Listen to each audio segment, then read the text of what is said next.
Horror, the horror. Like 2014 and 2015, I'll start my series on the best trades of 2016 with horror comics. Somehow fitting for that year and somehow challenging because, just because. Please, can anyone name a book that came close to the polymorph evil of our real last year?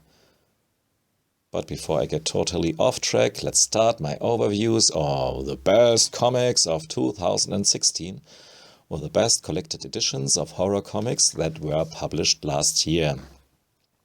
Like every year, I don't discriminate between graphic novels, trades with new material, or collected editions of long gone or reprinted stuff.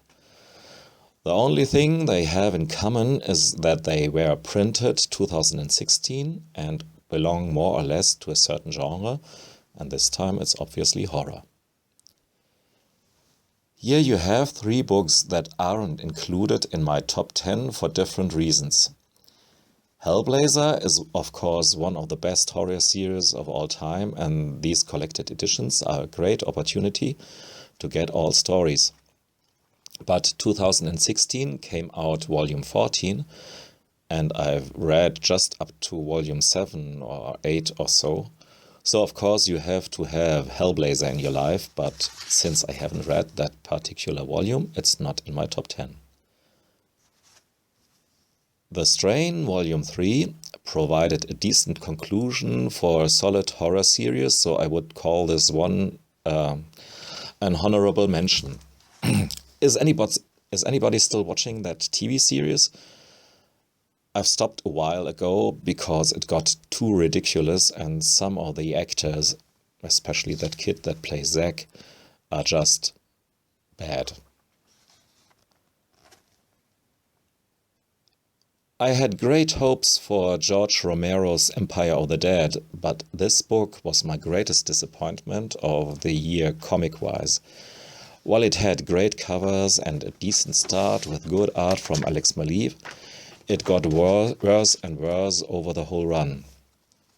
The subsequent artists couldn't compete with Maleev at all, and Romero's story went from lackluster to far-fetched, and at some point it got just outrageously bad. If you can't help yourself and you have to read some Romero, keep it to volume 1 of the softcover trades.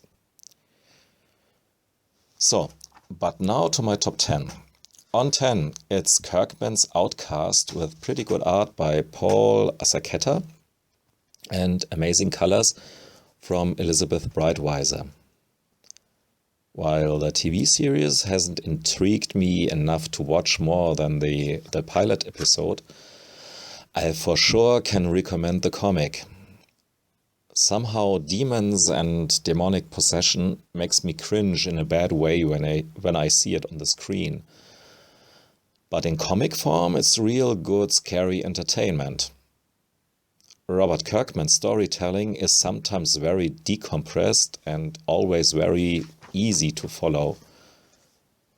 In this regard, he's some sort of an anti-Grant Morrison, which isn't necessarily good. Or bad, just saying.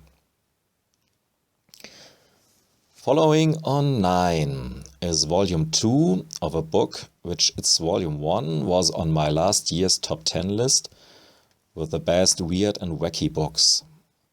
The Auteur, volume 2 from Rick Spears and James Callahan is still totally weird and wacky, but I will not separate those kinda crazy books in an own top 10 this year. Therefore, I figured, hey, it has a lot of gore and zombies, so let's call it a horror book. Nathan T. Rex, the crazy film producer, needs the help of some Nazi money for his next exploitation flick, Sister Bambi, and chaos ensues. Not as good as volume 1, but still totally out there. On rank 8, we have True and Pure Horror Pulp, twice. Both outlined by Mike Mignola and written by Christopher Golden. Baltimore, Volume 6, The Cult of the Red King, and Joe Gollum, Occult Detective. I think it's Occult Detective. Oh. Volume 1. You could summarize the plot of both books with Man Against Witches. Sigmund Freud would have feasted on these stories in which literally almost every woman, especially the seductive ones, turn out to be a witch and has to be cleansed by fire, or cleansed by fire. And there is a lot of fire and burning in these books, which isn't a bad thing since the coloring was done by Dave Stewart and he really shines when he can burn things. No pun intended, and his colors are of course as good as always throughout. In Baltimore, the Lord and his allies fight in two parallel storylines against the hench witches of the Red King in St. Petersburg and in North Africa. Actually, that's pretty much the gist of it, but it's a really satisfying read, as long as you don't take the burn 'em witches tropes not too seriously, I guess. Joe Gollum has had obviously a witch-defying past as some kind of, yes, Gollum, somewhere in East Europe of the 15th or so century. Today he works as an assistant for a private detective in New York in the 1960s of a parallel universe, where a great flood had happened. Interesting premise, even though there is still much left unclear, especially in regards how the detective and Joe Gollum are connected to each other. Continuing with the witch theme, rank 7, Headlopper, written and drawn by Andrew MacLean, who you might know because of his fine little book Apocalyptic Girl. Headlopper is actually Norgal, and he is an exceptionally gifted decapitator. He is headlopping his way through the beast-ridden island realm of Barra. His hench girl is Blue Agatha, the talking head of a witch he once beheaded. Colorful, fun comic that you can put on your comic shelf between Eric Powell's The Goon and maybe some more light-hearted BPRD stories. I don't know. Some of you would call this rather a fantasy comic. Well, it is fantasy, and it's sure enough not really scary, but it has monsters, and did I mention lots of beheadings? So for me, it belongs in this top 10 right here. On 6, we have the next deluxe oversized hardcover of Revival, Tim Seeley's take on the zombie trope. Like in Michael Allred's iZombie, for instance, becoming a zombie doesn't mean to lose your intelligence. No, you can live your old life, not as before, of course, because you're still a zombie right now, with amazing healing abilities on top of it. It's a well thought out little universe with a lot of characters and interesting plot twists and pretty decent art delivered by Mike Norton. Rank number 5 is Dear Creature by Jonathan Case. It was published before by Tor Books as a softcover and was now republished from Dark Horse as a nice hardcover edition.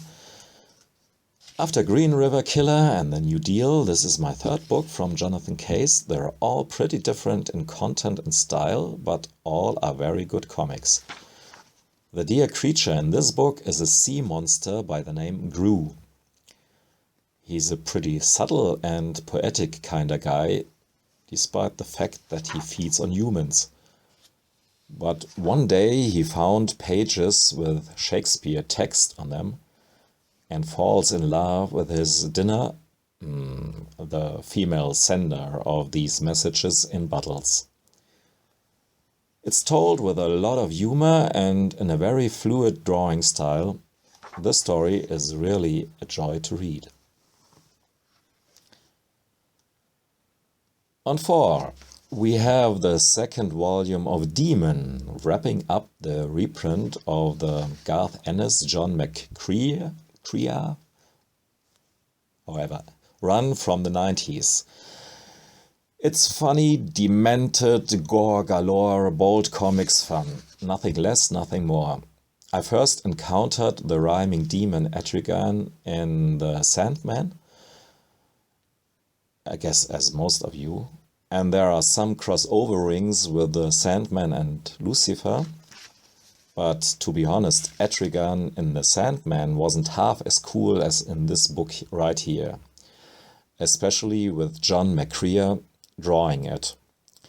It's pretty demented art, part-wise a bit similar to Kelly Jones. And there are even pirates in it that remind me a bit of Clay S. Wilson, without the dick fights, of course. Rank 3, Rachel Rising, wrapped up this year with trade number 7. Brilliant series. I made an episode about it. It was panellogy 116. So without further ado, on to rank number 2. It's the Goon Library Edition.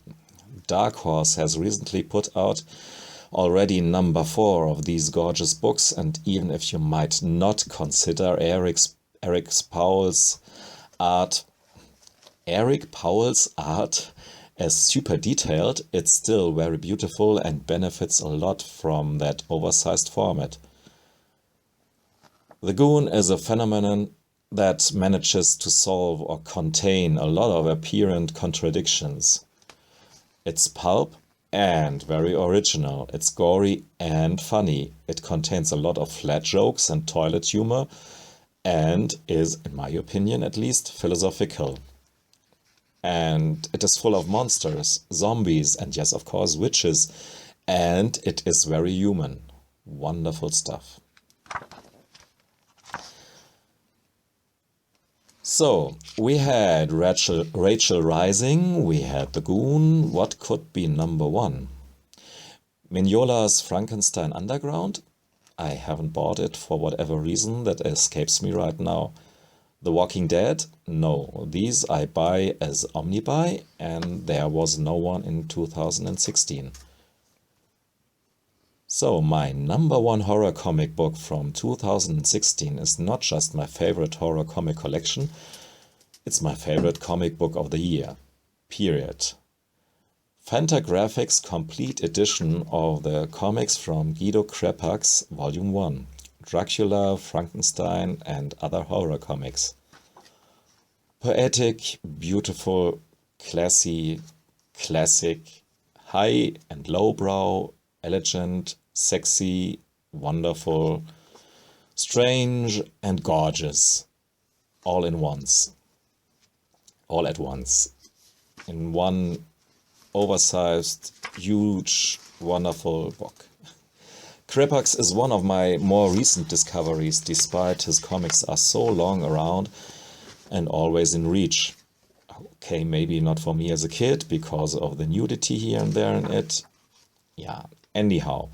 Now I am totally into Crepax comics, and nothing will stop me from buying the second volume when it comes out in the beginning of 2017. And you can't praise Fantagraphics enough for giving these works of art the fame they deserve. Giant yet affordable tomes, perfectly made and all around a genuine pleasure. So, enough for now. My next top 10 video will show you my favorite crime comics from 2016. Thanks for listening and watching. Goodbye.